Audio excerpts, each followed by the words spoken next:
xildhibaano ka tirsan golaha deegaanka ee degmada Baligubadle ee gobolka Hawd ayaa waxa ay sheegeen inay iska casineen xisbiga mucaaradka ee waddan kuna biireen xisbiga Kulmiye. xildhibaanaduna magaalada Baligubadle kula hadlay warbaahinta ayaa waxa ay sheegeen in xisbiga Kulmiye ay ku biireen iyagoona faahfaahin ka bixiyay sababaha ay uga baxeen xisbiga mucaaradka ee waddani. iyagoo arintaasi ka hadlayana waxa ay yiraahdeen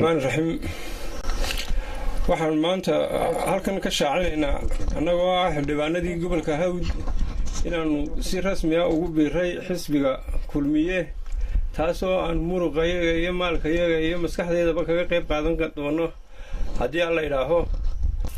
bismillaahi raxmaani raxiim.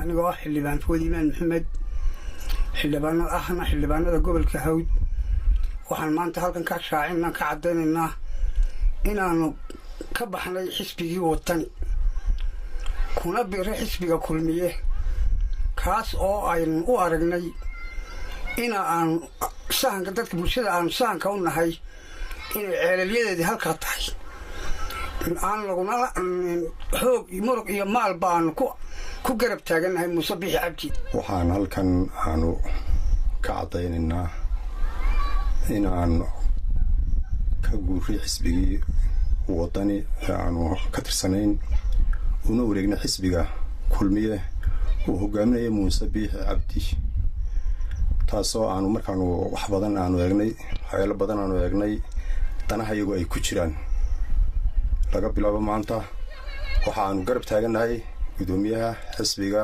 Kulmiye Muuse Biixi Cabdi. kolley dambaan mooday taa faahfaahinteedana dib baanu ka soo sheegi doonaa insha Allah.